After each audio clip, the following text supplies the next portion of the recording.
വണക്കം. സോഷ്യൽ മീഡിയയിൽ ഒരുപാട് ആരാധകരുള്ള ഫാമിലിയാണ് നമ്മുടെ KKGയുടെ ഫാമിലി എന്ന് പറയുന്നത്, KKGയുടെ കുടുംബം എന്ന് പറയുന്നത്. KKG എന്ന് പറയുമ്പോൾ നമ്മുടെ G കൃഷ്ണകുമാർ എന്ന് പറഞ്ഞ നടനും ഇപ്പോൾ നിലവിൽ രാഷ്ട്രീയ പ്രവർത്തകനുമായിട്ടുള്ള, പ്രത്യേകിച്ച് BJPയുടെ രാഷ്ട്രീയ പ്രവർത്തകനുമായിട്ടുള്ള ഒരു വ്യക്തിയാണ് K കൃഷ്ണകുമാർ എന്ന് പറയുന്ന വ്യക്തി. അപ്പോൾ അദ്ദേഹത്തിന് BJP എന്ന് പറയുന്ന ഒരു പാർട്ടിയിൽ നിൽക്കുന്നത് കൊണ്ട് സ്വാഭാവികമായി നമ്മുടെ കേരളത്തിൽ BJPയുടെ നേതാക്കൾക്ക് പരത്തിവിടുന്ന ഒരു ഹെയ്റ്റ് ഉണ്ട്. അതായത് BJPയുടെ നേതാക്കൾക്കെതിരെ പരത്തിവിടുന്ന ഒരു ഹെയ്റ്റ് ഉണ്ട്. അത് BJPയിൽ ആര് വന്നാലും, ഇപ്പോൾ BJPയുമായിട്ട് ഒരു ബന്ധവുമില്ലാത്ത, സമൂഹത്തിൽ വളരെയധികം അംഗീകരിക്കപ്പെട്ട മെട്രോമാൻ ഇ ശ്രീധരനെ പോലെയുള്ള ആൾക്കാർ BJPയിലേക്ക് വന്നപ്പോൾ പോലും മെട്രോമാൻ ഇ ശ്രീധരനെതിരെ വലിയ രീതിയിലുള്ള ഹെയ്റ്റ് പരത്തിയ ആൾക്കാർ വിട്ടിരുന്നു. അപ്പോൾ നമുക്ക് തോന്നും, ഇതുവരെ ഒരു ഹെയ്റ്റും പറയാനില്ലാത്തൊരു മനുഷ്യന് BJPയിൽ ചേർന്നതുകൊണ്ട് ഇവിടെയുള്ള പല സുഡാപ്പികളും കമ്മികളും കൊങ്ങികളും എന്തായി, മെട്രോമാൻ പണിത ആ മെട്രോയ്ക്ക് വിള്ളലുണ്ട് എന്നൊക്കെ പറഞ്ഞ് വലിയ രീതിയിലുള്ള അവകാശവാദങ്ങളുമായിട്ട് പിന്നീട് രംഗത്തെത്തിയിരുന്നു. അപ്പോൾ അവർക്ക് BJP എന്ന പാർട്ടിയെ കണ്ണെടുത്താൽ കണ്ടുകൂടാ, പ്രത്യേകിച്ച് സുഡാപ്പികൾക്കും കമ്മികൾക്കും കണ്ണെടുത്താൽ കണ്ടുകൂടാ എന്നുള്ള ഒരു ആംഗിളിൽ നമുക്കിതിനെ വിശകലനം ചെയ്യാം. അല്ലാതെ ആ വ്യക്തിയുടെ ഒരു ന്യൂനതയായിട്ട് നമുക്കതിനെ വിശകലനം ചെയ്യാൻ പറ്റില്ല. പക്ഷേ KKGയുടെ കാര്യം വ്യത്യസ്തമാണ്. KKGയുടെ പല പ്രശ്നങ്ങളിലും നമ്മുടെ സമൂഹം മെയ് മറന്ന് കൈ കോർക്കുന്നത് നമ്മൾ കണ്ടിട്ടുണ്ട്. അതായത് ഇയാൾ ഒരു BJP പ്രവർത്തകനാണ്, അതുകൊണ്ട് ഇയാൾക്ക് അങ്ങനെ വന്നത് നന്നായി എന്നാരും പറഞ്ഞ് നമ്മൾ കേട്ടിട്ടില്ല.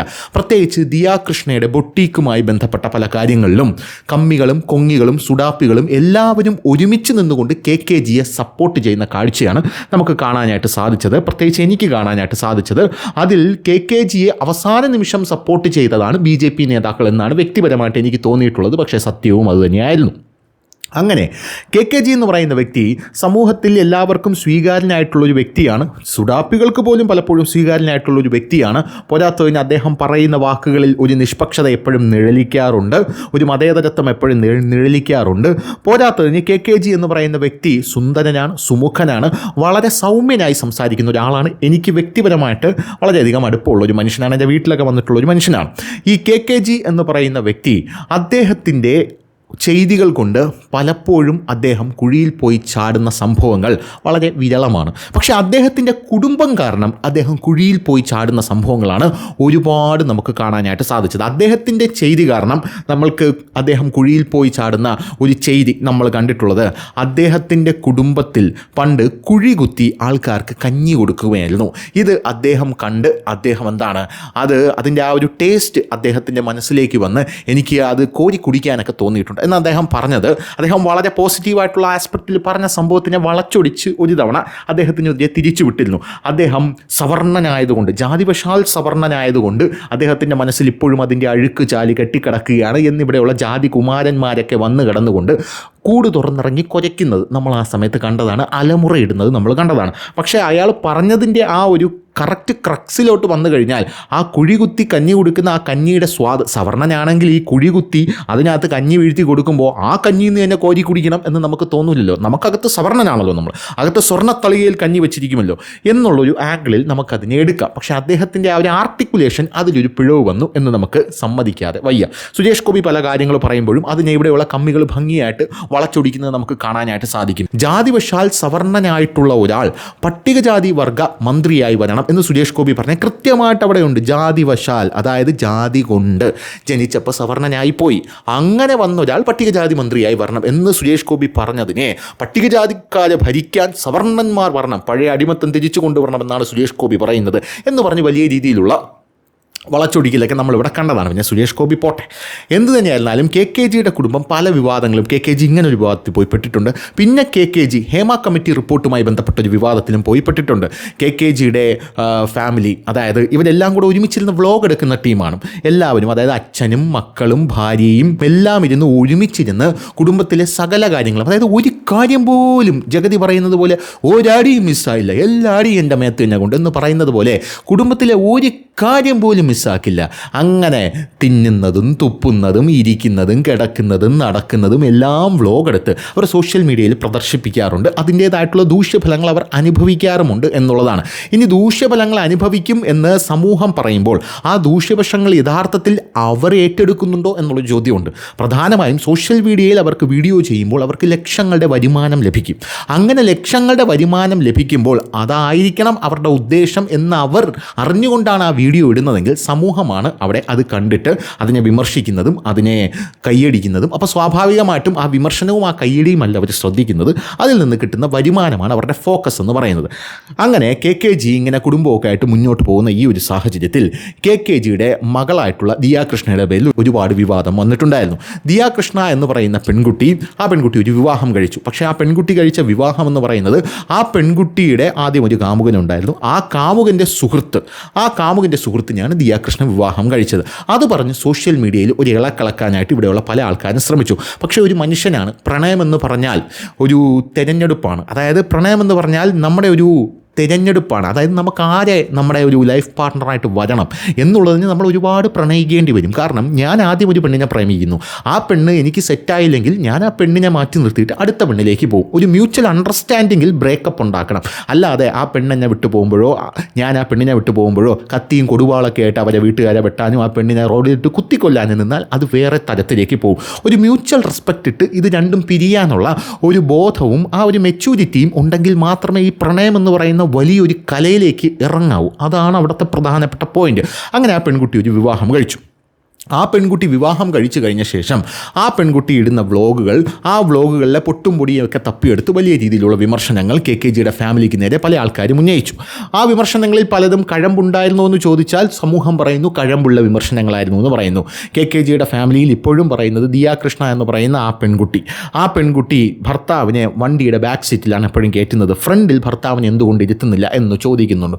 ഇരുത്തുകയോ ഇരുത്താതിരിക്കുകയോ ചെയ്യട്ടെ, അത് അവരുടെ സൗകര്യമാണ്. ഇനി അയാളെ ഫ്രണ്ടിൽ ഇരുത്തുന്നില്ല എന്ന് പറഞ്ഞുകൊണ്ട് ആകാശം ഇടിഞ്ഞു വീഴാനൊന്നും പോകുന്നില്ലല്ലോ. പോരാത്തതിന് ഇത് ആഭ്യന്തര പ്രശ്നമല്ല നമ്മുടെ സമൂഹത്തിൽ നടക്കുന്ന. പണ്ടൊക്കെ സീരിയലുകളായിരുന്നു, ഇപ്പോൾ സീരിയലുകളൊക്കെ മാറി, ഇപ്പോൾ ലൈവ് ഷോകളാണ്. ഈ സീരിയലുകളിൽ അറിയാമല്ലോ, അതായത് ഇങ്ങനെ മറ്റേ ചന്ദനമഴയിലൊക്കെ മറ്റേ അമൃത വന്നിട്ട് പറയും, മറ്റേ ഊർമിളയോട് പറയും, അമ്മേ ഞാനിന്ന് വെച്ച മാമ്പഴപ്പുളിശ്ശേരിയിൽ 10 മിനിറ്റ് മറ്റേ ദോം തന്ന അങ്ങോട്ട് നോക്കുന്നു ഇങ്ങോട്ട് നോക്കുന്നു, ട്രാൻസിഷൻ കൊടുക്കുന്നു, ലൈറ്റ് കത്തുന്നു, അണയുന്നു, ആദിഭീകരമായിട്ടുള്ള ബഹളം. മാമ്പഴപ്പുളിശ്ശേരിയിൽ പറയടി മധുരം കൂടിപ്പോയമ്മേ എന്ന് പറയുമ്പോൾ അർജുൻ അത് ഇഷ്ടമില്ലെന്ന് നിനക്കറിയില്ലേ. ഇതൊക്കെയാണ് ആഭ്യന്തരം. നമ്മുടെ ആൾക്കാർ ഇതൊക്കെ ആഗ്രഹിക്കുന്നുണ്ട്. ബേസിക്കലി നമ്മുടെ ആൾക്കാർക്ക് ഇതൊക്കെ ഇഷ്ടമാണ്. അതായത് ഒരു കുടുംബത്തിൽ നടക്കുന്ന കാര്യങ്ങൾ അറിയാനും ആ കുടുംബത്തിൽ എന്ത് സംഭവിക്കുന്നു എന്നറിയാനും അവരെങ്ങനെ ജീവിക്കുന്നു എന്നൊക്കെ അറിയാനൊക്കെ നമ്മുടെ ആൾക്കാർക്ക് സ്വാഭാവികമായിട്ടും ഒരു ത്വരയുണ്ട്. ആ ത്വര പണ്ട് സീരിയലുകളായിരുന്നു ഉണ്ടായിരുന്നത്. അതിൻ്റെ ഒരു സാമൂഹ്യ പ്രത്യാഘാതം നമ്മുടെ സമൂഹം വളരെ ഭയങ്കരമായിട്ട് അറിഞ്ഞതാണ്. ആ സീരിയലുകളിൽ നിന്ന് മാറി ഇപ്പോൾ സീരിയലില്ല, വെബ് സീരീസാണ്. ഇപ്പോൾ ഒരു വെബ് സീരീസിൽ നിന്ന് ഒരു പടി കൂടെ കടന്ന് എൻ്റെ ജീവിതത്തിൽ എന്താണ് നടക്കുന്നത് എന്ന് ഞാനിങ്ങനെ തുറന്ന് കാണിക്കുകയാണ്.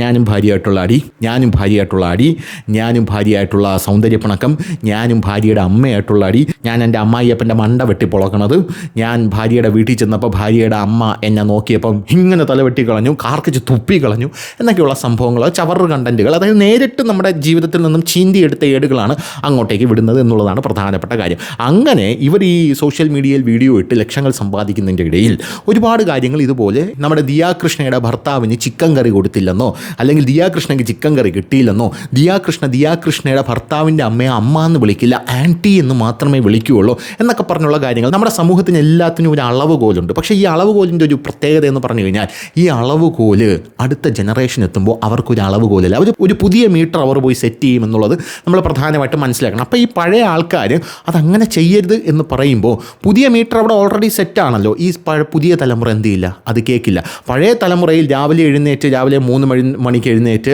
ഭർത്താവിൻ്റെ കാല് തൊട്ട് വന്നിച്ച് പോയി, ഭർത്തൃമാതാവിൻ്റെയും കാല് തൊട്ട് വന്നിച്ച ശേഷം നല്ല അമ്പലക്കുളത്തിൽ പോയി -डिग्री തണുപ്പിൽ മുങ്ങിക്കുളിച്ച് അമ്പലത്തിൽ പോയി തൊഴുത് 10 ശയന പ്രദക്ഷിണവും നടത്തി ഒരു മുല്ലപ്പൂവും ചൂടി അല്ലെങ്കിൽ ഒരു തുളസിക്കതിനും ചൂടി വന്ന് തുളസി ചെടിക്ക് മറ്റേ കിണ്ടിയിൽ വെള്ളമൊക്കെ ഒഴിച്ച് സൂര്യ നമസ്കാരവും ചെയ്ത് നേരെ ഭാര്യ എന്ത് ചെയ്യും, അടുക്കളയിലേക്ക് കയറുന്ന അവിടെ പിന്നെ നമ്മൾ മാറി.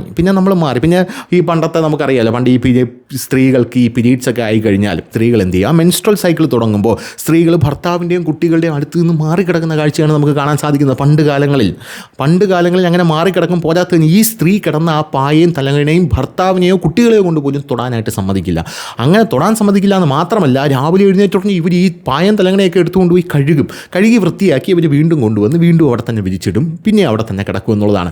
തമിഴ്നാട്ടിൽ ഇപ്പോഴും പല കുഗ്രാമങ്ങളിലും ഒരു സ്ത്രീ ഋതുമതി ആയിക്കഴിഞ്ഞ ഒരു സ്ത്രീ അവർക്ക് മെൻസ്ട്രൽ സൈക്കിൾ ഉണ്ടായിക്കഴിഞ്ഞാൽ, തമിഴ്നാട്ടിൽ മാത്രമല്ല നോർത്ത് ഇന്ത്യയിലുണ്ട്, അവർ വീട്ടിൻ്റെ വെളിയിൽ കുടിൽ കെട്ടിയാണ് കിടക്കുന്നത്. അപ്പോൾ ഈ സാഹചര്യങ്ങളിൽ നിന്നെല്ലാം മാറി ഇപ്പോൾ ഭാര്യയും ഭർത്താവും പീരീഡ്സ് ആണെങ്കിലും പീരീഡ്സ് അല്ലെങ്കിലും കെട്ടിപ്പിടിച്ചാണ് കിടക്കുന്നത്. ഭർത്താവ് ഭാര്യയെ കൂടെ കിടത്താതിരുന്നാൽ നല്ല ഇടി കിട്ടും ഭർത്താവിന്, ഭാര്യമാരെ എടുത്തിട്ട് ഇടിയും. അങ്ങനെയുള്ളൊരു സാഹചര്യവും നമ്മുടെ നാട്ടിൽ ഇപ്പോൾ അത് പുതിയൊരു മീറ്റർ അവിടെ സെറ്റായി കഴിഞ്ഞു. ആ പുതിയ മീറ്റർ അത് ഈ സോഷ്യൽ മീഡിയയുടെ വളർച്ചയും ഈ ശാസ്ത്രത്തിൻ്റെ വളർച്ചയും ശാസ്ത്രത്തിൻ്റെ അവബോധവും എല്ലാം കൊണ്ട് വരുന്ന ഒരു സംഭവമാണെന്ന് നമ്മൾ മനസ്സിലാക്കണം. അപ്പോൾ അങ്ങനെയുള്ളൊരു സാഹചര്യത്തിൽ സീരിയലൊക്കെ നമ്മുടെ സ്വന്തം ജീവിതത്തിലേക്ക് മാറി. സോഷ്യൽ മീഡിയയുടെ വളർച്ചയോടുകൂടി ഇനി സീരിയൽ കാണണ്ട, എൻ്റെ ജീവിതത്തിലുണ്ട് 1000 പ്രശ്നങ്ങൾ, അത് ഞാൻ തുറന്ന് കാണിച്ചു തരാം എന്ന് പറഞ്ഞ് കുറേ എണ്ണം ഇറങ്ങിയിരിക്കുകയാണ്. നമ്മുടെ ദിയാകൃഷ്ണയെക്കുറിച്ച് പറയുമ്പോൾ ദിയാകൃഷ്ണയ്ക്ക് ഒരുപാട് പ്രശ്നങ്ങൾ ഇങ്ങനെ ഉണ്ടായിട്ടുണ്ട്. പ്രസവം വരെ ദിയാകൃഷ്ണ കാണിച്ചതാണ്. അതൊക്കെ വളരെ നല്ല രസകരമായിട്ടുള്ള സംഭവമായിരുന്നു. ഞാനതൊക്കെ എൻജോയ് ചെയ്തൊരു വ്യക്തിയാണ്. കാരണം ഇവിടെയുള്ള സ്ത്രീകൾ എങ്ങനെയാണ് പ്രസവിക്കുന്നതെന്ന് ഇവിടെയുള്ള പുരുഷന്മാർ അറിയണം. കാരണം പുരുഷന്മാർക്ക് പല ആൾക്കാർക്കും ഇതിനെക്കുറിച്ച് വലിയ രീതിയിലുള്ള ധാരണ ഇല്ല എന്ന് പറയുന്നത് പച്ചയായിട്ടുള്ളൊരു വസ്തുതയാണ്.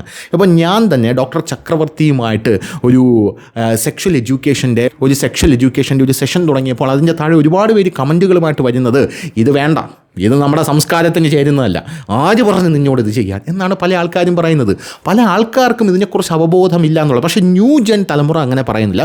കുറച്ച് പഴയ ആൾക്കാർ, ഞാൻ അവരെ കുറ്റം പറയുന്നതല്ല, അവർ പഴയ ആൾക്കാർ. നമ്മൾ എന്ത് ചെയ്യണം, നമുക്കൊരു ബുദ്ധിയും ബോധം ഉണ്ടല്ലോ, നമ്മൾ അവരുടെ ആ ഒരു പഴമ മനസ്സിലാക്കി അവരോട് പെരുമാറണം എന്നുള്ളതാണ്.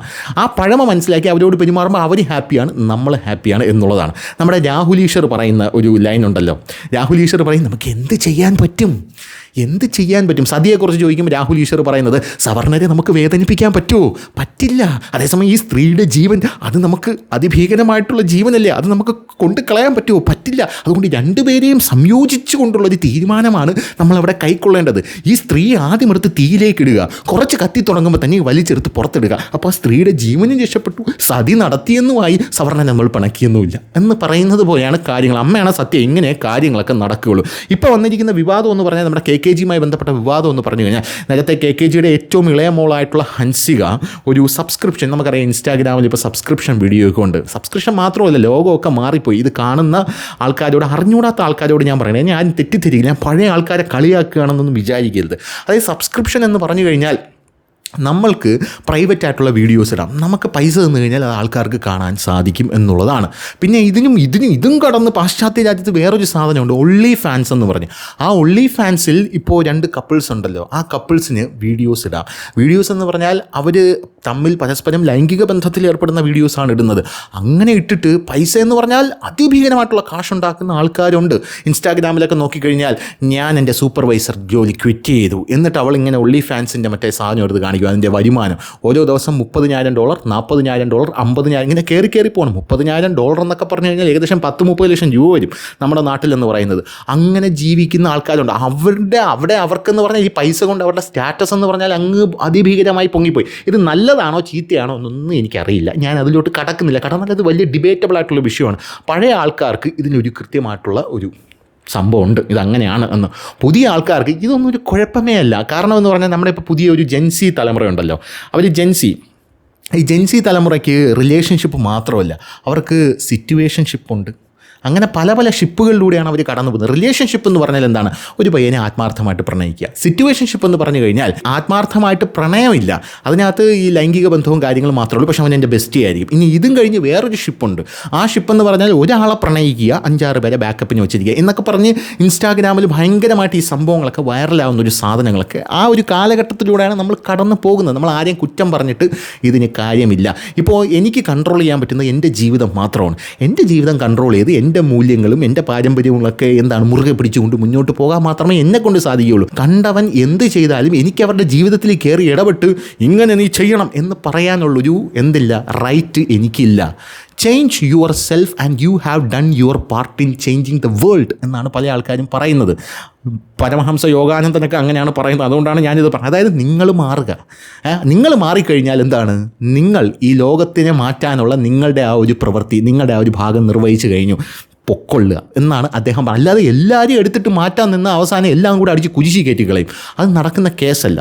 അപ്പോൾ അങ്ങനെ ഈ സോഷ്യൽ മീഡിയയൊക്കെ ഇത്രയും വളർന്നു കഴിഞ്ഞ സാഹചര്യത്തിൽ നമ്മുടെ KKGയുടെ മോള് ഏറ്റവും അവസാനത്തെ അഹാന, ആ പെൺകുട്ടി ഒരു സബ്സ്ക്രിപ്ഷൻ വീഡിയോ ഇട്ടു. ആ സബ്സ്ക്രിപ്ഷൻ വീഡിയോ ലീക്കായി. ഞാനും ആ സബ്സ്ക്രിപ്ഷൻ വീഡിയോ കണ്ടതാണ്. കാരണം ഈ ഫീഡിലൊക്കെ ഇഷ്ടംപോലെ അതിങ്ങനെ കയറി വരുന്നുണ്ട്. ആ പെൺകുട്ടിയുടെ ശരീരഭാഗങ്ങൾ പലതും ഇങ്ങനെ കാണിക്കുന്ന, എന്ന് പറഞ്ഞാൽ മോശമായിട്ടൊന്നുമല്ല, പ്രൈവറ്റ് പാർട്സ് ഒന്നുമല്ല, ശരീരഭാഗങ്ങൾ ഇങ്ങനെ ആ കുട്ടി ഇങ്ങനെ വേർക്കുന്നു. അപ്പോൾ ഇങ്ങനെ സെഡ്യൂസ് ചെയ്യുന്ന രീതിയിൽ കാണിക്കുന്ന രീതിയിലാണ് ആ പെൺകുട്ടി വീഡിയോ ഇടുന്നത്. ആ പെൺകുട്ടി അത് പിന്നെ ക്ഷമാപണമായിട്ട് രംഗത്തെത്തി. അത് തെറ്റായിപ്പോയി എന്ന് പറഞ്ഞ് ക്ഷമാപണമായിട്ട് ആ പെൺകുട്ടി രംഗത്തെത്തിയിരുന്നു. അത് എൻ്റെ ഒരു ദുർബലമായിട്ടുള്ള നിമിഷത്തിൽ എനിക്ക് പറ്റിപ്പോയൊരു പറ്റാണ് എന്ന് പറഞ്ഞാണ് എത്തിയത്. ഇപ്പം അഹാന കൃഷ്ണയുമായിട്ട് ബന്ധപ്പെട്ടിട്ടുള്ള ഈ വലിയ രീതിയിലുള്ള വിവാദങ്ങളാണ് പുകയുന്നത്. ആ വിവാദം എന്ന് പറഞ്ഞാൽ ഒരു ചവറ് കേസാണ്. എല്ലാ കുടുംബങ്ങളിലും നടക്കുന്ന, എല്ലാ കുടുംബങ്ങളിലും അച്ഛനും മകനുമായിട്ടും അമ്മയും മകളുമായിട്ടും അച്ഛനും അമ്മയായിട്ടും അമ്മയും അമ്മുമ്മയായിട്ടും അമ്മുമ്മയും അമ്മുമ്മയുടെ അനിയത്തിയായിട്ടും എല്ലാ പ്രശ്നങ്ങളും ഉണ്ടാകും. എല്ലാ കുടുംബത്തിലും ഇതുണ്ടാകും. ഈ സോഷ്യൽ മീഡിയയിൽ കടന്ന് വലിയ രീതിയിൽ അറുമാദിക്കുന്ന ആൾക്കാർക്ക് ഈ പ്രശ്നങ്ങളിൽ വലിയ രീതിയിൽ അവൾ അങ്ങനെ ചെയ്ത് ശരിയായില്ല, ഇങ്ങനെ പറയാമോ എന്നൊക്കെ നിങ്ങൾ കമൻ്റ് അടിക്കുന്ന, അതായത് അഹാന കൃഷ്ണയ്ക്കെതിരെ, ഞാൻ അഹാന കൃഷ്ണയ്ക്ക് അനുകൂലമല്ല പ്രതികൂലമല്ല, ഞാനിതൊരു ന്യൂട്രൽ സെറ്റപ്പിലാണ് ഞാനിത് അവലോകനം ചെയ്യാനായിട്ട് ശ്രമിക്കുന്നത്. അഹാന കൃഷ്ണയ്ക്കെതിരെ കമൻ്റ് അടിക്കുന്ന ആൾക്കാർക്ക് ഞാനൊരു കാര്യം പറയട്ടെ. നിങ്ങളുടെ ഒരു ഫാമിലി ലൈഫിൽ നിങ്ങളൊരു വ്ളോഗ് എടുക്കുക. അങ്ങനെ വ്ളോഗ് എടുക്കുമ്പോൾ ഏതെങ്കിലും ഒരു സെറ്റപ്പിൽ, അതായത് ഏതെങ്കിലും ഒരു നിമിഷത്തിൽ വെച്ച് നിങ്ങൾ ചെയ്തത് ശരിയല്ല, ചിലപ്പോൾ നിങ്ങളത് അറിഞ്ഞു പോലും കാണില്ല, അല്ലെങ്കിൽ നിങ്ങളുടെ ഭാഗത്തായിരിക്കും ന്യായം, ചിലപ്പോൾ നിങ്ങൾ തെറ്റായിരിക്കും ചെയ്തത്. എന്തായിരുന്നാലും സോഷ്യൽ മീഡിയ നിങ്ങളെ ക്രൂശിക്കും. കാരണം ഇതൊരു ഇരുതല മൂർച്ചയുള്ള ഒരു വാളാണ് ഈ സോഷ്യൽ മീഡിയ എന്ന് പറയുന്നത്. അതിപ്പോൾ നിങ്ങൾ എന്ത് ചെയ്താലും മതി. ഇപ്പം നിങ്ങളുടെ അച്ഛനും അമ്മയും നിങ്ങളുടെ വീട്ടിലേക്ക് കയറി വരുന്നു, നിങ്ങൾ ഇരുന്നിട്ട് അച്ഛനോട് പറയുന്നു ഹായ് അച്ഛ, ഹായ് അമ്മ എന്ന് പറയുന്നു. താഴെ ഒരു കമൻറ്റ് വരും, അച്ഛൻ വന്നപ്പോൾ എന്താ എഴുന്നേക്കാത്തത്, അച്ഛൻ വന്നപ്പോൾ എഴുന്നേക്കാത്തത് വലിയ പാതകമാണ് എന്നൊക്കെ പറഞ്ഞ് കമൻറ്റ്. പിന്നെ അതിൻ്റെ ചൂട് പിടിച്ച് അച്ഛൻ വന്നപ്പോൾ എഴുന്നേക്കുന്നില്ല, അവൻ അച്ഛനില്ല, മറ്റേ ബഹുമാനമില്ല, കാരണം ഇപ്പോൾ അച്ഛനും മക്കളൊക്കെ ഫ്രണ്ട്സിനെ പോലെയാണല്ലോ പല ആൾക്കാരും. അച്ഛൻ്റെ മണ്ടയിൽ കയറുന്ന മക്കൾ ഇപ്പോൾ ഇഷ്ടം പോലെ ഉണ്ട്. അതൊക്കെ പല കുടുംബങ്ങളിലും പല രീതിയാണ്, അങ്ങനെയാണ് പോകുന്നത്. പല കുടുംബങ്ങളിലും പ്രശ്നങ്ങളുണ്ട്, അടിയുണ്ട്, പിടിയുണ്ട്. പിന്നെ എപ്പോഴും ഉള്ളൊരു പ്രശ്നമാണ് ഈ കൊച്ചുമക്കളും അമ്മൂമ്മമാരും തമ്മിലുള്ള പ്രശ്നം എന്ന് പറയുന്നത്. എല്ലാ കുടുംബത്തിലും ഈ കൊച്ചുമക്കളും അമ്മൂമ്മമാരും തമ്മിൽ പ്രശ്നം. കാരണം അവർ വളരെ പഴയ ആൾക്കാരാണ്.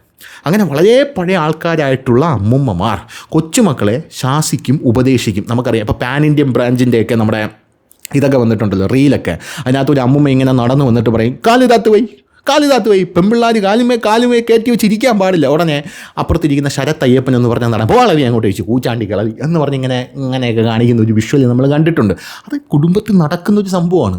കാലിതാത്ത് പോയി അവസാനം ആ അമ്മുമ്മ ഞാൻ പറഞ്ഞാൽ കേൾക്കൂലല്ലേ ഉഷേ എന്ന് പറഞ്ഞ് വിളിച്ചുകൊണ്ട് അകത്തോട്ട് ഓടുന്ന ആ ഒരു റീൽ നിങ്ങളെല്ലാവരും കണ്ടു കാണും. അത് എല്ലാ കുടുംബത്തിലും നടക്കുന്നൊരു സാധനമാണ്. ഇനിയിപ്പോൾ അതായത് എന്നെപ്പോലെയുള്ള ആൾക്കാരൊക്കെ അപ്പൂപ്പനും അമ്മുമ്മയൊക്കെ ആവുന്ന സമയത്ത് നമുക്കൊക്കെ പേരക്കുട്ടികളോ കാര്യങ്ങളോ ഒക്കെ ഉണ്ടെങ്കിൽ നമ്മൾ ഇന്ന് നോർമലൈസ് ചെയ്ത് സംസാരിക്കാത്ത കാര്യങ്ങളുണ്ട്. അതായത് നമ്മൾ ഇന്നിപ്പോൾ സിറ്റുവേഷൻഷിപ്പ്, റിലേഷൻഷിപ്പ്, മറ്റേ ഷിപ്പ്, അത് ഷിപ്പ് എല്ലാം വന്നു. ഈ ഷിപ്പിൻ്റെ അപ്പുറത്തേക്ക് ഒരു കടൽ തന്നെ ചിലപ്പോൾ അന്ന് വന്നിരിക്കുക. അപ്പം നമുക്ക് അത് കാണുമ്പോൾ ഇന്ന് ഇവിടെ ഇരിക്കുന്ന നമുക്ക് അത് മോശമായി പോയി എന്ന് പറയാൻ തോന്നും. പക്ഷേ പറയരുത്. പറഞ്ഞു കഴിഞ്ഞാൽ അടിയുണ്ടാവും. അതാണ് സംഭവം. കാരണം അതൊരു ഈഗോയുടെ ഒരു പ്രശ്നം കൂടെയാണ് എന്നുള്ളതാണ് മറ്റൊരു പ്രധാനപ്പെട്ട കാര്യം എന്ന് പറയുന്നത്. പിന്നെ അഹാന കൃഷ്ണ ഇവരുടെ ഫാമിലിയിൽ നടക്കുന്ന പേഴ്സണലായിട്ടുള്ള കാര്യങ്ങൾ എല്ലായിടത്തും സോഷ്യൽ മീഡിയയിൽ ഓഡിറ്റിങ്ങിന് ഇടുന്നുണ്ട്. അപ്പോൾ സ്വാഭാവികമായിട്ട് ഓഡിറ്റിങ്ങിന് ഇടുമ്പോൾ ഇതിനെ റിയാക്ട് ചെയ്യുന്ന ആൾക്കാരുണ്ട്. ഇനി അവരിലേക്ക് കിടക്കുക. ഈ റിയാക്ട് ചെയ്യുന്ന ആൾക്കാർ അതാണ് അവരുടെ പണി. അവർ റിയാക്ട് ചെയ്യും. അതവർ റിയാക്ട് ചെയ്യും, ഓഡിറ്റ്. കാരണം അതിന് വേണ്ടിയിട്ടാണല്ലോ നിങ്ങൾ ഈ സോഷ്യൽ മീഡിയയിൽ ഇത് ഇടുന്നത്. അപ്പോൾ നിങ്ങൾ അങ്ങനെ റിയാക്ട് ചെയ്യുന്ന ആൾക്കാർക്ക് നേരെ നിങ്ങൾ കൊണ്ട് കേസ് കൊടുക്കുക, ഞാൻ അവനെ തൂക്കിക്കളയും, കയറ്റിക്കളയും എന്നൊന്നും പറഞ്ഞിട്ട് ഒരു കാര്യവുമില്ല. കാരണം ഇത് കയ്യിൽ നിന്ന് സംഭവം പോയി. ഈ അഹാന കൃഷ്ണ എന്ന് പറയുന്ന ആ പെൺകുട്ടി അവരുടെ അമ്മുമ്മയെ, അതായത് സിന്ധു എന്ന് പറയുന്ന കൃഷ്ണകുമാറിൻ്റെ ഭാര്യ, ആ ഭാര്യയ്ക്ക് ഒരു സഹോദരിയുണ്ട്. ആ സഹോദരി വേറെ കല്യാണം കഴിച്ച് എവിടെ പോയി. ആ സഹോദരി എന്ത് ചെയ്തു, ഒരു മകളുണ്ട്. ആ മകളെ അവർ നോക്കുന്നില്ല, സഹോദരി നോക്കുന്നില്ല. ആ സഹോദരിയുടെ മകളെ നോക്കിയിരുന്നത് ഈ സിന്ധു കൃഷ്ണയുടെ അമ്മയാണ്, അതായത് ആ പെൺകുട്ടിയുടെ അമ്മുമ്മയാണ്. ഇവർ കസിനാണ്. ഈ തൻവി എന്നാണ് ആ പെൺകുട്ടിയുടെ പേര്. ഇവർ ഈ 4 പെൺകുട്ടികളുണ്ടല്ലോ ഈ കൃഷ്ണകുമാറിൻ്റെ, ഇവരുടെ കസിനാണ്. അങ്ങനെ ആ തൻവി ഇപ്പോൾ കാനഡയിലാണ്. അങ്ങനെ ആ തൻവിയെ അമ്മുമ്മ നോക്കിയുണ്ട് കഴിഞ്ഞാൽ തൻവിക്ക് അമ്മുമ്മയോട് ഭയങ്കരമായിട്ടുള്ള ഒരു അറ്റാച്ച്മെൻ്റ് ഉണ്ട്. അമ്മുമ്മയ്ക്ക് OCD ഉണ്ട്. OCD എന്താണെന്ന് അറിയാമല്ലോ അല്ലേ. ആ OCD ഉള്ള അമ്മുമ്മ ആരുടെ കൂടെ നിൽക്കില്ല. പക്ഷേ തൻവിക്ക് ഇതൊരു പ്രശ്നമേ അല്ല. കാരണം തൻവി ഇതുപോലത്തെ പണിയാണ് അവിടെ ചെയ്യുന്നത്. കാരണം ആൾക്കാരെ ശുശ്രൂഷിക്കുക, ബേബി സിറ്റിങ് എന്നാണ് ഞാൻ മനസ്സിലാക്കുന്നത്. അങ്ങനെയുള്ള പരിപാടിയാണ് ചെയ്യുന്നത്. അപ്പോൾ അങ്ങനെയുള്ള അമ്മുമ്മ അമ്മൂമ്മയുടെ ഭർത്താവ് മരിച്ച ശേഷം അമ്മൂമ്മയെ നോക്കാൻ ആരുമില്ല, അമ്മൂമ്മയെ ആരും നോക്കുന്നില്ല. പക്ഷേ ഈ പെൺകുട്ടികൾ അമ്മൂമ്മയുടെ അടുത്ത് പോയി നിൽക്കാൻ തയ്യാറല്ല. കാരണം ഇവർ ഭയങ്കരമായിട്ടുള്ള OCDയും ഭയങ്കര ഡിസ്റ്റർബിംഗ് ആയിട്ടുള്ള ബിഹേവിയറും എന്നാണ് ഈ പെൺകുട്ടികൾ പറയുന്നത്. അതവർക്ക് കോപ്പപ്പ് ചെയ്യാൻ പറ്റിയില്ല. ഇത് ശരിയാണോ തെറ്റാണോ എന്നൊന്നും ഞാൻ പറയുന്നില്ല. ഇതൊക്കെ സമൂഹം എന്തായിരുന്നാലും ഒരു മാർക്കിട്ട് നിർത്തിയിട്ടുണ്ടല്ലോ, അതങ്ങനെ നോക്കണം, അതങ്ങനെ നോക്കിയേ പറ്റത്തുള്ളൂ. അച്ഛനും അമ്മയും എന്ന് പറയുന്ന 2 പേരുണ്ടല്ലോ. എൻ്റെ ഒരു ബേസിക് ആയിട്ടുള്ള കോൺസെപ്റ്റ് ഇതാണ്. ഭഗവത്ഗീതയിൽ കൃഷ്ണൻ ഒരു കാര്യം പറയും, നമ്മൾ എന്തിനാണ് മക്കളെ വളർത്തുന്നത്, മക്കളെ എന്തിനാണ് ജനിപ്പിക്കുന്നത്, അടുത്ത തലമുറ എന്തിനാണ് വാർത്തെടുക്കുന്നത്, അല്ലെങ്കിൽ ഉണ്ടാക്കിയിടുന്നത് എന്തിനാണെന്ന് അർജുനനോട് ചോദിക്കുമ്പോൾ അർജുനൻ പറയും, മക്കളെ ഉണ്ടാക്കിയിടുന്നത് നമ്മളെ വയസ്സാകുമ്പോൾ നോക്കാൻ. അപ്പോൾ കൃഷ്ണൻ തിരിച്ചൊരു ഡയലോഗ് അടിക്കും, അതായത് അപ്പോൾ മക്കളെ ഉണ്ടാക്കിയിടുന്നത് നമ്മുടെ വയസ്സാകുമ്പോൾ നോക്കാനാണ്. അതായത് നമ്മൾ ഒരു ബിസിനസ്സിലേക്ക് ഇറങ്ങുമ്പോൾ അതിൽ നിന്ന് എന്തെങ്കിലും ലാഭം കിട്ടണം, മക്കൾ നമ്മളെ നോക്കുമെന്ന പ്രതീക്ഷ, ആ പ്രതീക്ഷയിലാണ് നമ്മൾ ഉണ്ടാക്കിയിടുന്നത്. അപ്പോൾ സ്നേഹമല്ല അവിടെ, അതൊരു ബിസിനസ്സാണ്, കച്ചവടമാണോ നീ ഉദ്ദേശിക്കുന്നത് എന്ന രീതിയിൽ കൃഷ്ണൻ തിരിച്ച് ചോദിക്കും. അതായത് നമ്മൾ മക്കൾക്ക് നല്ല പാരമ്പര്യവും നല്ല മൂല്യവും കൊടുത്തു കഴിഞ്ഞാൽ, എൻ്റെ കോൺസെപ്റ്റാണ്, മക്കൾ അച്ഛനെ അമ്മയെ നോക്കണമെന്ന് പറയേണ്ട ആവശ്യം പോലും അവിടെ വരുന്നില്ല. അവർ കൃത്യമായിട്ട് അവർ ചെയ്യേണ്ട കാര്യങ്ങൾ ചെയ്യും, പറയേണ്ട ആവശ്യമില്ല. ഇപ്പോഴത്തെ അച്ഛനമ്മമാരൊക്കെ മക്കളെ നോക്കുന്നുണ്ടോ നോക്കുന്നില്ലേ, പല മക്കളും ജനിച്ച് വീഴുന്നതൊക്കെ തന്നെ ഒരു അലമ്പ് സെറ്റപ്പിലാണ്.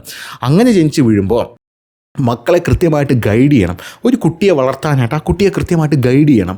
ആ കുട്ടിയെ നമ്മുടെ രീതിയിൽ വളർത്തല്ല, അത് വളർന്ന് വന്നോളും.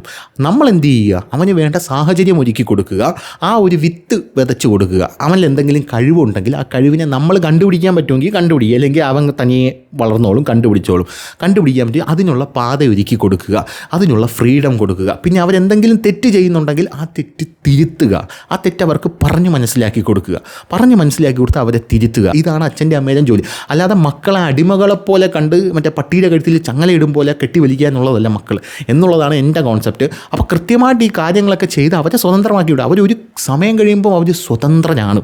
അങ്ങനെ സ്വതന്ത്രരാക്കി വിട്ട് കഴിയുമ്പോൾ ഈ അച്ഛനും അമ്മയും എന്ന് പറയുന്ന സാധനം അവരെ ഇങ്ങനെ പിടിച്ചു വെച്ചിട്ട്, എൻ്റെ മക്കൾ എന്നെ വിട്ട് പോകാൻ പാടില്ല എന്ന് നമ്മുടെ ഈ ആൻഡ്രോയിഡ് കുഞ്ഞപ്പനിൽ നമ്മുടെ അച്ഛൻ പൊതുവാൾ, അതായത് സുരാജ് വെഞ്ഞാറമ്മൂട് റഷ്യയിൽ ജോലി കിട്ടുമ്പോൾ, അതിനു മുമ്പേ ജപ്പാനിൽ കിട്ടി, റഷ്യയിൽ ജോലി കിട്ടിയപ്പോൾ സൗബിനെ പറഞ്ഞു വിടില്ല, എന്നെ നോക്കാൻ വേറെ ആരാ ഇവിടെ ഉള്ളത് എന്ന് പറഞ്ഞ് നിൽക്കുന്ന ഒരു സാഹചര്യം ഉണ്ടല്ലോ.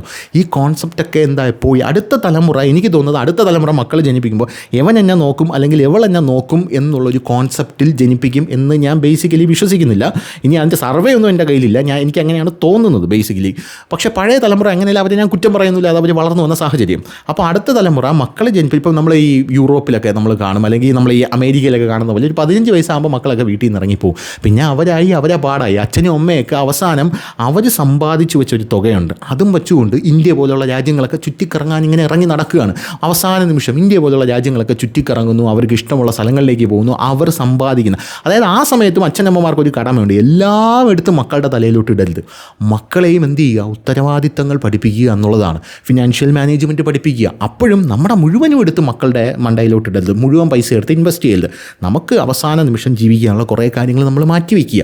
നമുക്കിപ്പോൾ അവസാന നിമിഷം ആരുമില്ല, ഒരു ഹോം നേഴ്സിനെ നിർത്തണം, നമ്മളെ കയ്യിൽ പൈസയില്ല, ചെറുക്കൻ്റെ അടുത്ത് പോയി കൈ നീട്ടാൻ പറ്റുമോ? കൈ നീട്ടാൻ പറ്റില്ല, അത് മോശമാണ്. കാരണം ചെറുക്കൻ്റെ അടുത്ത് പോയി കൈ നീട്ടാൻ പറ്റുമോ? കൈ നീട്ടാൻ പറ്റില്ല. നമ്മൾ നല്ല രീതിയിലുള്ള വിദ്യാഭ്യാസവും സംസ്കാരവും കൊടുത്ത ഒരു കുട്ടിയാണെങ്കിൽ ഉറപ്പായിട്ടും അച്ഛനും അമ്മയോടും അയാൾക്കൊരു ഉത്തരവാദിത്തമുണ്ടെന്ന് അയാൾക്ക് സ്വാഭാവികമായിട്ടുള്ളൊരു ബോധം അവിടെ ഉണ്ടാകും. അത് പറഞ്ഞു കൊടുക്കേണ്ട ആവശ്യമില്ല. ഇനി അങ്ങനെ ഇല്ലെങ്കിലും ഒരു പ്രശ്നവുമില്ല. നമ്മൾ കൃത്യമായിട്ട് എന്ത് ചെയ്യുക, കൃത്യമായിട്ട് നമുക്കൊരു പെൻഷൻ ഉണ്ടെങ്കിലോ, അല്ലെങ്കിൽ നമ്മൾ സേവ് ചെയ്തു, നമ്മളൊരു SIP ഇട്ടാലോ, ഇപ്പോൾ മാസം 2000 രൂപ വെച്ച് LICയിൽ SIP ഒക്കെ ഇട്ട് കഴിഞ്ഞാൽ ഒരു 12-15 വർഷം കഴിയുമ്പോൾ 6 വർഷം 2000 രൂപ വെച്ച് ഇട്ടാൽ മതി. പിന്നെ 6 വർഷം ഒന്നും ഇടണ്ട. അങ്ങനെ 12 വർഷം കഴിയുമ്പോൾ 13 ലക്ഷം രൂപയായിട്ട് നമ്മുടെ കയ്യിൽ അത് കിട്ടും. അങ്ങനത്തെ ഒരുപാട് സ്കീമുകളുണ്ട്. ഇതൊക്കെ മതി നമുക്ക് അവസാന നിമിഷം മുന്നോട്ട് പോകാനായിട്ട്. അങ്ങനെ ഒരുപാട് സ്ത്രീകളുണ്ട്, ഞാൻ ഒരുപാട് സ്ത്രീകളെ അങ്ങനെ കണ്ടിട്ടുണ്ട്. അങ്ങനെയാണ് പോകുന്നത്. അപ്പോൾ സമൂഹം എന്ത് ചെയ്യുന്നു, ഒരുപാട് പുതിയ ജെൻസി പിള്ളേരെ ഓഡിറ്റ് ചെയ്യാനായിട്ട് ഇറങ്ങുന്നു. ജെൻസി പിള്ളേർക്ക് ഈ പഴയ ആൾക്കാർ പറയുന്ന മനസ്സിലാകുന്നുമില്ല. പിന്നെ വേറൊരു പ്രധാനപ്പെട്ട കാര്യം ഈ ജെൻസി തലമുറയുടെ ദേഷ്യമാണ്. അത് ഞാനൊന്നും അതിൽ പറയുന്നില്ല. കാരണം ആ അമ്മുമ്മ അവരൊരു സീനിയർ സിറ്റിസണാണ്. ഇപ്പോൾ ഇനി എന്ത് പറഞ്ഞാലും നമ്മുടെ സമൂഹം അത് കൃത്യമായിട്ട് എന്താണെന്ന് വിലയിരുത്തി വെച്ചിട്ടുണ്ട്. അഹാന കൃഷ്ണ ആ അമ്മുമ്മയെ വളരെ മോശമായ രീതിയിൽ അഭിസംബോധന ചെയ്തു, വളരെ മോശമായ രീതിയിൽ തെറി പറഞ്ഞു എന്നൊക്കെ അമ്മുമ്മ പറയുന്നുണ്ട്. ആ മെസ്സേജസൊക്കെ അമ്മുമ്മ എടുത്ത് കാണിക്കുന്നുണ്ട്. അത് വളരെ മോശമായി പോയി, പറയാൻ പാടില്ലാത്തതാണ് എന്ന് തന്നെയാണ് എൻ്റെ അഭിപ്രായം. വളരെ മോശമായ രീതിയിലാണ്. ഇനിയിപ്പോൾ അവരെന്തോ ചെയ്തോട്ടെ, അത് പറയാൻ പാടില്ലായിരുന്നു എന്ന് തന്നെയാണ് എൻ്റെയും വ്യക്തിപരമായിട്ടുള്ള അഭിപ്രായം എന്ന് പറയുന്നത്. അപ്പോൾ അങ്ങനത്തെ ഒരു സാഹചര്യത്തിൽ അഹാന കൃഷ്ണ എന്ന് പറയുന്ന ആ ഒരു പെൺകുട്ടിക്കെതിരെ വലിയ രീതിയിലുള്ള രീതിയിലുള്ള ഹേറ്റഡ് വന്നു. പോരാത്ത കഴിഞ്ഞാൽ നമ്മുടെ അഹാന കൃഷ്ണയുടെ അമ്മ സിന്ധു എന്നാണ് ഞാൻ മനസ്സിലാക്കുന്നത്, സിന്ധു ആ സ്ത്രീ എപ്പോഴും സോഷ്യൽ മീഡിയയിൽ വരുമ്പോൾ പറയും അഹാനെ പോലൊരു പെൺകുട്ടി എല്ലാ കുടുംബത്തിലും വേണം, ഒരു കുടുംബത്തിൽ ഒരു അഹാന പദ്ധതി, ഈ പദ്ധതിക്ക് ഇതോടുകൂടി അന്ത്യമായിരിക്കുന്നു എന്നാണ് ഇൻസ്റ്റാഗ്രാമിൽ എല്ലാവരും എന്ത് ചെയ്ത് ഇതിനെ വിമർശിക്കുന്നത്. പിന്നെ ഇതിനെ കണ്ടൻറ്റാക്കി എടുക്കുന്ന ആൾക്കാർ അഹാനയുടെ ഈ അമ്മുമ്മ ഈ തൻവി വീഡിയോ ഇട്ടപ്പോൾ അഹാന ഒരു എക്സ്പ്ലനേഷനുമായിട്ട് വന്നു, ഈ കളവിയുമായിട്ട് ജീവിക്കാൻ പറ്റില്ല, കളവിക്ക് OCD ഉണ്ട്, അങ്ങനെയാണ് ഇങ്ങനെയാണെന്നൊക്കെ പറഞ്ഞാൽ അതൊരു നല്ലൊരു എക്സ്പ്ലനേഷൻ ആയിരുന്നു. അപ്പോൾ അതിനുശേഷമാണ് ഈ തൻവി അഹാന ഇങ്ങനെയൊക്കെ തെറി വിളിച്ചു എന്നുള്ള വീഡിയോ ഒക്കെ ആയിട്ട് തിരിച്ചു വന്നത്. ഇപ്പോൾ ഒരു വീഡിയോ അതും ഇതും കാണാനില്ല, എല്ലാത്തിനും നല്ല മുട്ടം പൈസയും കിട്ടി, അത് വേറെ കാര്യം. എന്തായിരുന്നാലും സോഷ്യൽ മീഡിയയിൽ ഇവർ അറിഞ്ഞുകൊണ്ട് സമൂഹത്തിന് ഇതിട്ട് കൊടുക്കുകയാണെങ്കിൽ എനിക്കൊന്നും പറയാനില്ല, അത് വളരെ നല്ല കാര്യമാണ്. കാരണം അവർക്ക് ജീവിക്കാനുള്ളൊരു ജീവിതോപാധിയാണ്. അവരുടെ ജീവിതം തന്നെ അവരൊരു സീരിയലാക്കി ചിത്രീകരിക്കുന്നതിന് പകരം നാട്ടുകാരുടെ മുമ്പിൽ തുറന്ന പുസ്തകമാക്കി വയ്ക്കുന്നു. നാട്ടുകാരുടെ മുമ്പിൽ ചില സംഖ്യകളൊക്കെ സോഷ്യൽ മീഡിയയിൽ പോസ്റ്റ് ഇടുന്നുണ്ട്, കൃഷ്ണകുമാർ മക്കളെ നിലയ്ക്ക് നിർത്തണമെന്ന് പറഞ്ഞുകൊണ്ട്. അതിൽ ഞാൻ കമൻറ്റ് ചെയ്യുക ആളല്ല, അതൊക്കെ അവരുടെ കുടുംബകാര്യമാണ്. ആ കുടുംബകാര്യത്തിൽ ആർക്കും ഇടപെടാനുള്ള ഒരു റൈറ്റ് ഇല്ല. അവരിപ്പോൾ അവരുടെ കുടുംബം എടുത്ത് കംപ്ലീറ്റ് ആയിട്ട് ജനങ്ങളെ മുമ്പിൽ തുറന്നു വെച്ച് കഴിഞ്ഞാൽ ജനങ്ങൾ അതിൽ കയറി മേയും. അത് സംശയമില്ലാത്തൊരു കാര്യമാണ്. എൻ്റെ ഒരു വ്യക്തിപരമായിട്ടുള്ള അഭിപ്രായത്തിൽ വീണ്ടും ഇതിനൊക്കെ ഒരു ദൂരവ്യാപകമായിട്ടുള്ള പ്രത്യാഘാതം ഉണ്ടാകും. പക്ഷേ സോഷ്യൽ മീഡിയ എന്ന് പറയുന്ന സാധനം സീസണിലാണ്. ഇന്ന് ഈ പ്രശ്നം, നാളെ വേറെ ഏതെങ്കിലും പ്രശ്നം വന്നു കഴിഞ്ഞാൽ മറ്റേ ലെവൽ ആ പ്രശ്നത്തിൻ്റെ പുറകെ പോകും. കാരണം അവ അരി മേടിക്കുന്നത് ഇതുവഴിയാണ് എന്നുള്ളത് കൊണ്ടാണ് ആ പ്രശ്നത്തിൻ്റെ പുറകെ പോകുന്നത്. അല്ലാതെ ഇതിൽ തന്നെ ഇങ്ങനെ ക്ലിങ് ചെയ്തിരിക്കാനായിട്ട് ആരും ആഗ്രഹിക്കുന്നില്ല. ഇതിൻ്റെ ആ ഒരു സീസണൽ എഫക്റ്റാണ് ഈ സാധനങ്ങൾക്കുള്ളത്. ഇനി നാളെ അഹാന വേറെ ആരെങ്കിലും അഹാന വേറെ കല്യാണം കഴിച്ചു പോയി അഹാനയുടെ അമ്മായിയമ്മയെ തെറി വിളിച്ചു കഴിഞ്ഞാൽ അതായിരിക്കും സോഷ്യൽ മീഡിയയിൽ ചർച്ചാ വിഷയം എന്ന് പറയുന്നത്. എന്തായിരുന്നാലും നിമീഷ് രവി എന്ന് പറയുന്ന അഹാനയുമായിട്ട് അഫെയർ ഉള്ള ഒരു വ്യക്തിയാണെന്നാണ് ഞാൻ മനസ്സിലാക്കുന്നത്. ആ നിമീഷ് രവി അഹാനയ്ക്ക് പിന്തുണയുമായി രംഗത്തെത്തിയിട്ടുണ്ട്. അതിൻ്റെ താഴെ നിമീഷ് രവിയുടെ അമ്മയ്ക്ക് വലിയ രീതിയിലുള്ള താക്കീതുകളുമായിട്ട് നമ്മുടെ നാട്ടിലെ പല കുടുംബങ്ങളിലെ അമ്മൂമ്മമാരും അപ്പൂപ്പന്മാരും ഒക്കെ എത്തിയിട്ടുണ്ട് എന്നുള്ളതും മറ്റൊരു പ്രധാനപ്പെട്ട കാര്യമാണ്. ഞാൻ ഇപ്പോഴും അവസാന നിമിഷം പറയുന്നു, ഞാനിത് ആരെ അവഹേളിക്കാനോ ചെറുതാക്കി കാണാനോ എടുത്തല്ല. എൻ്റെ ഒരു പേഴ്സ്പെക്റ്റീവ് എന്ന് പറയുന്നത് പഴയ ആൾക്കാരുടെ വ്യൂ അതവർ ചെയ്തോട്ടെ, അതവരുടെ വ്യൂ, അതങ്ങനെ ഇരുന്നോട്ടെ. ഇപ്പുറത്തുള്ള അഹാന കൃഷ്ണയുടേതായിട്ടുള്ളൊരു വ്യൂ ഉണ്ട്, ഒരു സ്വാതന്ത്ര്യമുണ്ട്. ആ സ്വാതന്ത്ര്യം കൊണ്ടാണ് അഹാന കൃഷ്ണ ജീവിക്കുന്നത്. നമ്മൾ അവിടെ ഇത് കാര്യമൊന്ന് മനസ്സിലാക്കി നമ്മളൊന്ന് പെരുമാറിക്കഴിഞ്ഞാൽ തീരാവുന്നുള്ളൊരു പ്രശ്നം മാത്രമേ ഉള്ളൂ എന്നാണ് ഞാൻ മനസ്സിലാക്കുന്നത്. നമുക്കത് അഡ്ജസ്റ്റ് ചെയ്ത് കൊണ്ടുപോകാൻ. പിന്നെ പ്രായത്തിൻ്റെ ഒരു വിഷയമുണ്ട്. കാരണം ഈ ടീനേജ് പിള്ളേർ ആയിരിക്കുമ്പോൾ ഈ അമ്മൂമ്മമാരൊക്കെ വന്ന് നിയന്ത്രിക്കാൻ നോക്കിക്കഴിഞ്ഞാൽ നമ്മൾ പൊട്ടിത്തെറിച്ച് പോകും. കാരണം അത് പ്രായത്തിൻ്റെ ഒരു എടുത്തുചാട്ടമാണ്. അപ്പോൾ ഇങ്ങനെ വളർന്ന് വരും. അഹാനെ ഇങ്ങനെ വളർന്ന് വരുമ്പോൾ അമ്മുമ്മയാവും അങ്ങനെയൊക്കെ പല സ്റ്റേജിലൂടെ കടന്നു പോകും. നമുക്ക് ഓരോ 10 വർഷം കഴിയുമ്പോഴും നമ്മുടെ മനുഷ്യന്മാർക്ക് അനുഭവങ്ങളിലൂടെ ഉണ്ടാകുന്നത് വളരെ വലിയ മാറ്റങ്ങളാണ്. അപ്പോൾ യഥാർത്ഥത്തിൽ നമുക്ക് പണ്ടത്തെ കാര്യങ്ങളൊക്കെ എന്തോരം മ്ലേച്ഛമായിരുന്നു നമ്മൾ ചെയ്തതെന്ന് എനിക്ക് തോന്നി. ഇപ്പോൾ ഞാൻ തന്നെ ഇരുന്ന് ചിന്തിക്കുമ്പോൾ ഞാൻ എൻ്റെ ടീനേജിൽ കാട്ടിക്കൂട്ടിയ സംഭവങ്ങളൊക്കെ എന്തോരം വൃത്തികേടുകളായിരുന്നു എന്ന് ഞാനിങ്ങനെ ചിന്തിക്കും. ചെറിയ കാര്യങ്ങൾക്കൊക്കെ ഇങ്ങനെ അടിയുണ്ടാക്കുന്ന പൊട്ടിത്തെറിക്കുന്ന ഒരു സ്വഭാവമൊക്കെ എല്ലാ ടീനേജ് പിള്ളേർക്കും ഉണ്ട്, അതുപോലെ എനിക്കും ഉണ്ടായിരുന്നു. പക്ഷേ ഇപ്പോൾ അങ്ങനെയല്ല. ഇപ്പോൾ എന്ത് വന്നാലും ആകാശം ഇടിഞ്ഞ് വീണാലും വീഴട്ടെ. ഒന്നെങ്കിൽ ഒരു പ്രശ്നത്തിന് ഒരു സൊല്യൂഷൻ കാണും, ഇല്ലെങ്കിൽ ഒരു പ്രശ്നത്തിന് സൊല്യൂഷൻ കാണൂല. സൊല്യൂഷനുള്ള പ്രശ്നത്തിന് ടെൻഷൻ അടിക്കേണ്ട കാര്യമുണ്ടോ? ഇല്ല. സൊല്യൂഷൻ ഇല്ലാത്ത പ്രശ്നത്തിനോ അത് നടക്കും, നമ്മൾ അതിനകത്തൂടെ അങ്ങ് കടന്നു പോവുക എന്നുള്ളത് മാത്രമേ ഉള്ളൂ. അതുകൊണ്ട് രണ്ടിനും ടെൻഷൻ അടിക്കേണ്ട കാര്യമില്ല എന്നുള്ള രീതിയിലാണ് നമ്മളൊക്കെ മുന്നോട്ട് പോകുന്നത്. അപ്പോൾ ഇതാണ് എൻ്റെ ഒരു പോയിൻ്റ് ഓഫ് വ്യൂ എന്ന് പറയുന്നത്. എടുക്കേണ്ടവർക്ക് എടുക്കാം, ഇല്ലാത്തവർക്ക് തള്ളിക്കളയാം. അതിൽ രണ്ടിലും എനിക്ക് യാതൊരു വിരോധവും ഇല്ല എന്നുള്ളതാണ്. കാരണം ഇതിന് എല്ലാ ആൾക്കാർക്കും, ഇതുപോലുള്ള വിഷയങ്ങൾക്ക് എല്ലാ ആൾക്കാർക്കും അവരവരുടേതായിട്ടുള്ളൊരു മീറ്റർ അവർ സെറ്റ് ചെയ്ത് വെച്ചിട്ടുണ്ട്. അത് അവരുടെ ജീവിതവും അനുഭവ പാഠങ്ങളും ജീവിത സാഹചര്യവും എല്ലാം കൊണ്ട് രൂപപ്പെട്ട് വരുന്നതായിരിക്കും ആ ഒരു മീറ്റർ എന്ന് പറയുന്നത്. അത് എൻ്റെ മീറ്ററിനോട് യോജിക്കണം എന്ന് യാതൊരുവിധ നിർബന്ധവും എനിക്കില്ല, അങ്ങനെ യോജിക്കാനും പോകുന്നില്ല. അപ്പോൾ ശരി.